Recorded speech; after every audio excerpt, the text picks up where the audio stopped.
मैं आपके सामने अपराध की वो घटना लेकर आई हूँ जो मेरठ के मुस्कान से मिलती जुलती है। एक बार कोर्ट के सहारे पुलिस ने इस ब्लाइंड मर्डर को सॉल्व किया।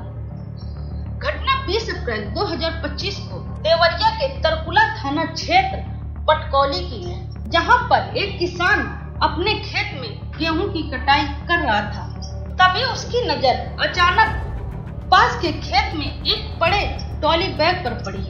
व्यक्ति ने उस ट्रॉली बैग के पास जाकर देखा तो उस ट्रॉली बैग को देखकर ऐसा लग रहा था कि किसी ने बैग पर ठूस ठूस के सामान भरी है और जल्दबाजी में उसे पूरी तरह बंद नहीं कर पाया।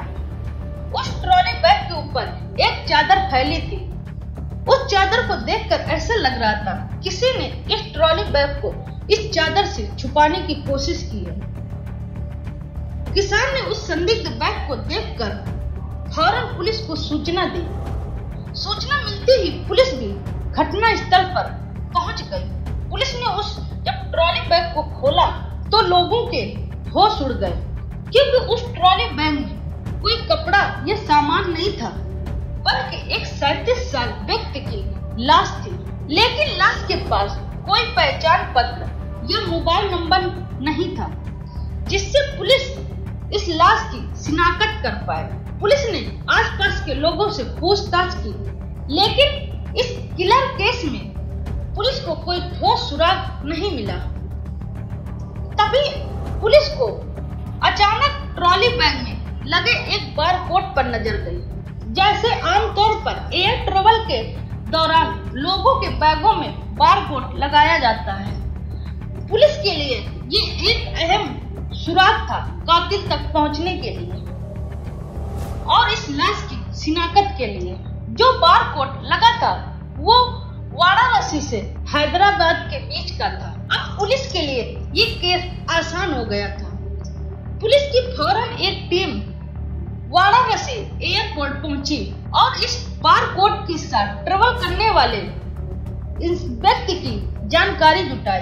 पुलिस को पता चला कि इस बैग के साथ ट्रेवल करने वाला व्यक्ति नौशाद है, जो भटौली का रहने वाला है। पुलिस को जब ये इतनी जानकारी मिली तो पुलिस की एक टीम फौरन भटौली गांव पहुंची, जो नौशाद का गांव था। पुलिस जब उस गांव में पहुंची तो पता चला कि नौशाद की बीबी रजिया और उसकी 9 साल की बेटी और एक बुजुर्ग पिता अहमद अली रहते हैं। पुलिस ने नौशाद के पिता अहमद अली से नौशाद के बारे में पूछताछ की तो नौशाद के पिता ने बताया कि नौशाद सऊदी अरब में नौकरी करता है और 10 दिन पहले वो घर आया था, लेकिन 3 दिन बाद वो अचानक कहीं चला गया।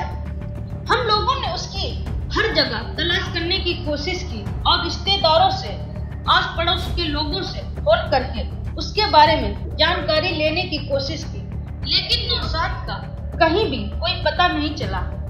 तब पुलिस ने नौशाद के पिता अहमद अली को बताया कि नौशाद की किसी ने हत्या कर दी और उसके शव को ट्रॉली बैग में भरकर पटकौली के एक खेत में कातिल ने इस लाश को फेंक दिया था। पुलिस ने गांव के आसपास लोगों से पूछताछ की और इस केस की जांच पड़ताल शुरू की तो पुलिस को पता चला कि नौशाद की बीबी रजिया का पड़ोस में रहने वाले रोमन के साथ रोमांस चलने लगा।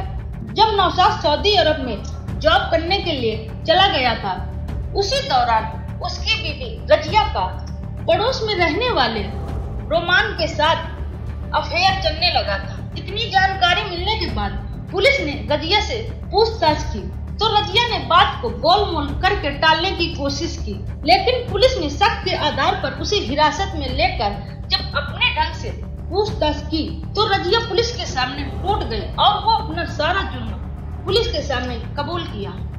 उसने पुलिस को बताया कि 10 दिन पहले नौशाद सऊदी अरब से घर आया था।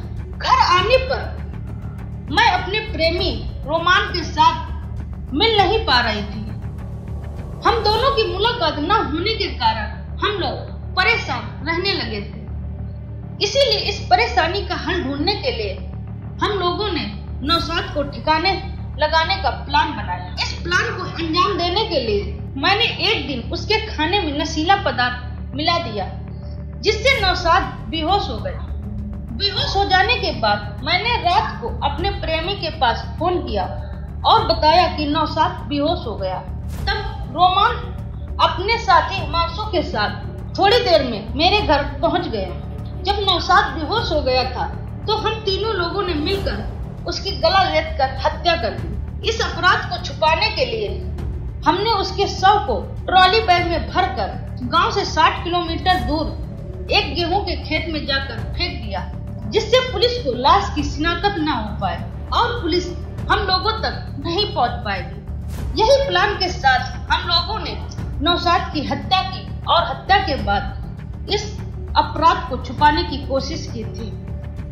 रजिया का बयान लेने के बाद पुलिस ने रजिया को गिरफ्तार कर लिया, लेकिन रजिया का प्रेमी रोमान और उसका दोस्त हिमांशु अभी भी फरार है। पुलिस उसे गिरफ्तार करने में जुटी हुई है। आखिरकार किस तरह एक नाजायज संबंध ने अपने शादी जैसे पवित्र रिश्तों को खत्म कर दिया। आज की घटना ने एक बार फिर से मेरठ की मुस्कान की घटना को याद दिला दिया। आज की घटना में फिलहाल इतना ही है। कल फिर मैं आपके सामने अपराध की एक और नई सच्ची घटना लेकर हाजिर हूँ। जब तक आप हमारे साथ बने रहिए सच्चे गुना चैनल में। धन्यवाद।